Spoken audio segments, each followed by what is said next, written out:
What's up, tennis world? If you're tuning in from the Philippines right now, mandangab to all of you, you need to understand something. What we're watching unfold in Dubai isn't just another tournament upset. This is something else entirely. Let me paint the picture for you. Close your eyes and listen to the roar coming from the Dubai duty-free tennis stadium right now. That sound, it doesn't belong at a regular tour event. That's World Cup energy. That's the same electricity that filled the arena when Pacquiao fought in 2010. Except we're not at a boxing match or a football final. We're at a tennis tournament in the UAE. And the entire sporting landscape just shifted beneath our feet. The Dubai Duty-Free Tennis Championships have hosted legends Justine Henin, Venus Williams, Novak Djokovic, Roger Federer. The usual hierarchy has the familiar script. But tonight, that script is burning up. The women's tennis pecking order has been suspended. The headline sounds simple, but the reality underneath is incredibly complex. The entire UAE is experiencing something they've never seen before. Here's what nobody saw coming. The biggest draw at one of the most prestigious WTA 1000 events. Bigger than the world number one. Bigger than the defending champion. Bigger than the Grand Slam legends with 20 titles to their names. Is a 20-year-old lefty from Quezon City, ranked 40th in the world. Alexandra Eala just turned the tennis hierarchy upside down. And she's not just playing tennis tonight. She's hosting a revolution. The box office numbers are insane. For the first time in the tournament's three-decade history, Bob, the stadium sold out 2 hours before the first ball was even struck. Read that again. When has that ever happened for an opening round match featuring the world number 40? The scenes outside the Aviation Club look like festival chaos. Thousands of fans in red, blue, and yellow, desperately hunting for tickets, creating traffic jams that stretch all the way back to Garrod Bridge. For any opponent standing on the other side of the net, the atmosphere created by this sea of supporters is downright terrifying. Why is this so shocking? Let's look at the facts. Dubai is supposed to be a playground for the elite.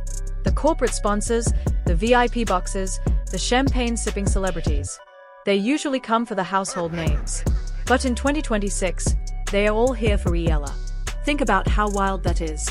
It's in a draw stacked with the world's best players. Every camera is pointed at her.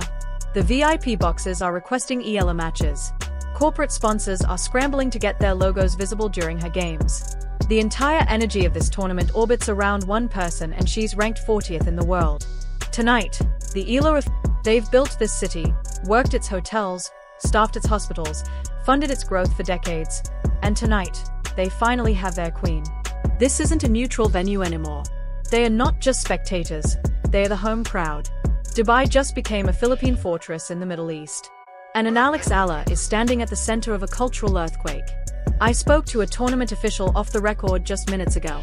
His exact words: "We've never experienced noise levels like this. Sway Tech brings focus. Sabalanka brings power. But Eala, she brings chaos." And in the middle of all this chaos stands a young woman who seems made of ice. Tonight, we're going deep. We're not just talking forehands and backhands. We're examining how a 20-year-old graduate of the Rafa Nadal Academy transformed the Dubai Duty-Free Tennis Championships into her personal coronation. We're tracing the journey from the heartbreak of Australian Open qualifying years ago to this year's incredible semi-final run in Miami. We're analyzing the technical evolution of her serve that has analysts talking about a new era of lefty dominance. And we're asking the critical question: is this just a hype moment, or are we witnessing the new world order of Asian tennis? Buckle up. The stadium is shaking. The flags are waving. The UAE is in shock. But Eala, she looks like she's exactly where she belongs. Let's go deep. Let's get into it. Those of us who understand tennis know what happened in Dubai tonight goes way beyond the scoreboard. We need to examine the timeline. We need to look closely at the last 24 months to understand how the tectonic plates of women's tennis shifted to create this moment. Let's rewind. Let's go back to the start of the 2025 campaign. Back then, Aya was still a prospect. That dangerous word in tennis. You know how many prospects flame out? There's a massive overcrowded graveyard of promising talents.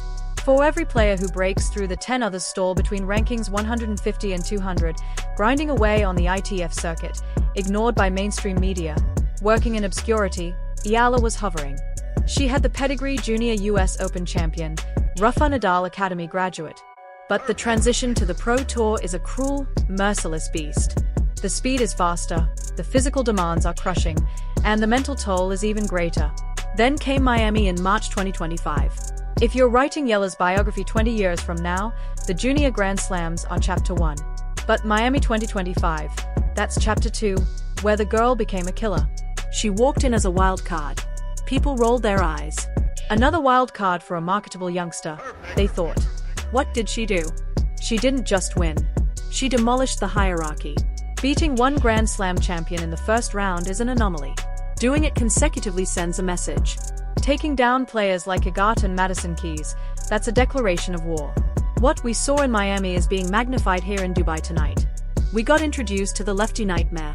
Let's talk technique for a minute, cause this is crucial to understanding why she's dominating the conversation here in 2026. Most of the WTA Tour runs on flat, hard-hitting baseline power. First strike tennis, boom, boom, winner. Whoever hits harder wins. Eala doesn't play that game. She trained on the red clay of Mecca. She grew up under Rafa Nadal's philosophy. She plays with spin. She manipulates angles. That lefty forehand hook has been dragging opponents off the court in both Miami and Dubai. For right-hand players, it's a geometric nightmare. When Eala hits that cross-court forehand, yet the ball doesn't just move away from you at the dust. It jumps up to your shoulder. It forces opponents to defend from outside the doubles alley. The second they open up the court, Eala steps in and flattens a backhand winner down the line. On Dubai's medium-slow hard courts, this 1-2 punch is incredibly difficult to counter. But let's shift focus to the shock factor. Why is the UAE stunned? It's the home court phenomenon. Tennis is typically a solitary sport. You travel alone, maybe with a coach and a physio.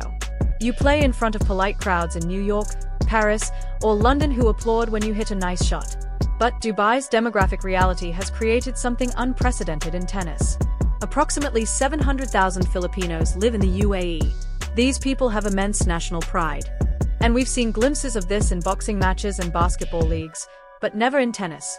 People assumed tennis was too elite, too exclusive. Eala has democratized the sport for her people. When she walked onto center court tonight, the decibel meter hit 115. That's literally the volume of a jet engine at takeoff. When was the last time a player ranked 41st generated 115 dB in an opening round? Never. The organizers are in logistical shock. They are realizing Eala isn't a sideshow. She is the show. Reports say concession stands ran out of water because nobody left their seats during the second set. Back in Manila, where it's currently the middle of the night, TV viewership numbers are reportedly rivaling NBA Finals ratings. But we need to acknowledge the darker side of this phenomenon, the pressure. Imagine being 20 years old. Just imagine walking onto a court with 5,000 people who aren't just hoping you win. They are depending on your victory to validate their national pride.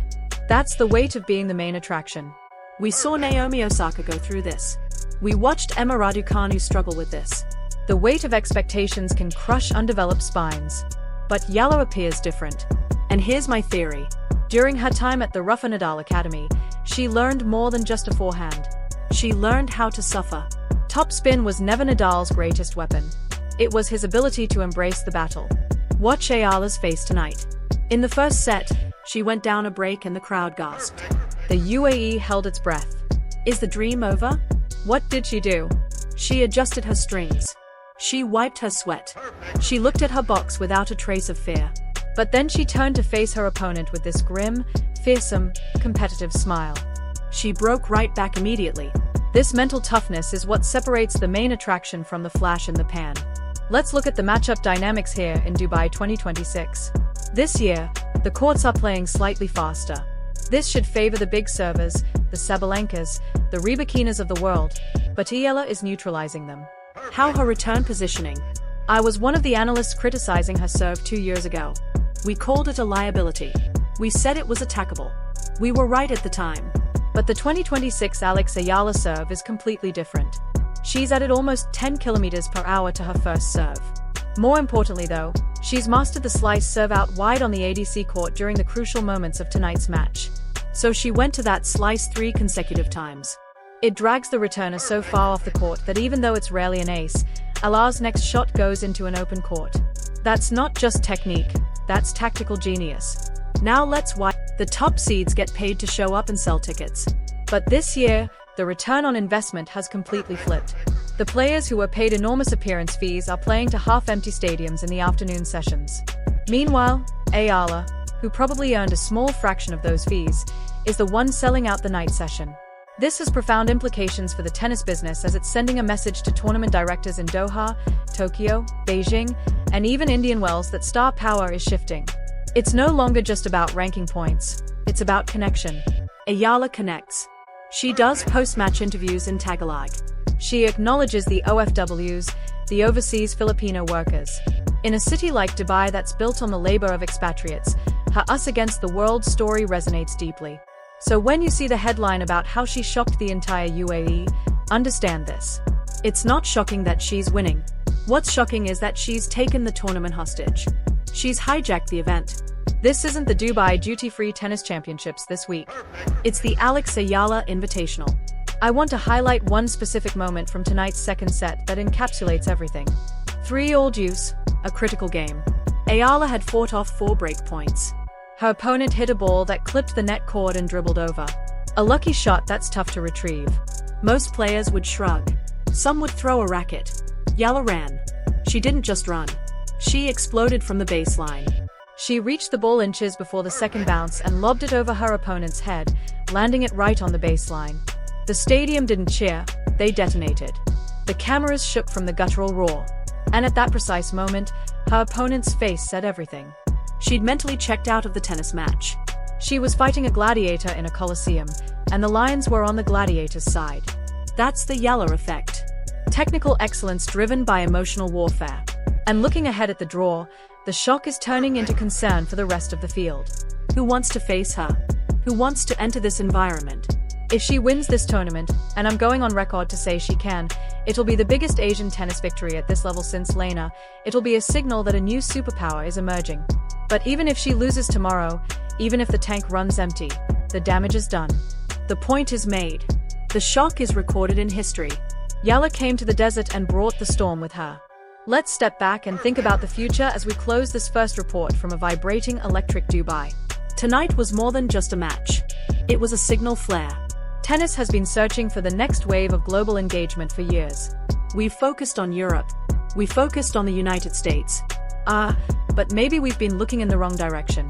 What's happening in the UAE is a case study for the sport's future. The shock making headlines is really a wake-up call. It's a reminder that tennis is a global game and its growth is happening in underexplored corners of the world. Alexandra Eala is 20 years old. She's ranked 40th in the world, but tonight she's the biggest athlete on the planet. She's carrying a massive flag for the millions of people watching her. The Philippines has been waiting for a tennis hero for a long time. They had Manny in the boxing ring. They had Pai in bowling. They had Bata in the pool, but tennis, that was the final frontier. Eala has crossed that frontier by becoming the main draw in Dubai. She's planted the flag. To the young girls in Davao, Quezon City, and Cebu, to the children of expatriates in Dubai clutching their oversized tennis balls waiting for an autograph. This moment is yours, too. You're seeing proof that it's possible to stand in the center of the court and face down the giants. The Dubai Duty-Free Tennis Championships will continue. There will be more matches. A champion will be crowned on Saturday. But regardless of whose name gets engraved on that silver trophy, the story of 2026 will be the story of the girl who shocked the UAE. We'll be monitoring every step of this journey. We'll be analyzing every match, every score, every surge from that roaring crowd. Because this is why we watch sports. Not for the expected, but for the shock. For the moment when the script burns up and a new hero emerges from the flames. Don't take your eyes off Dubai.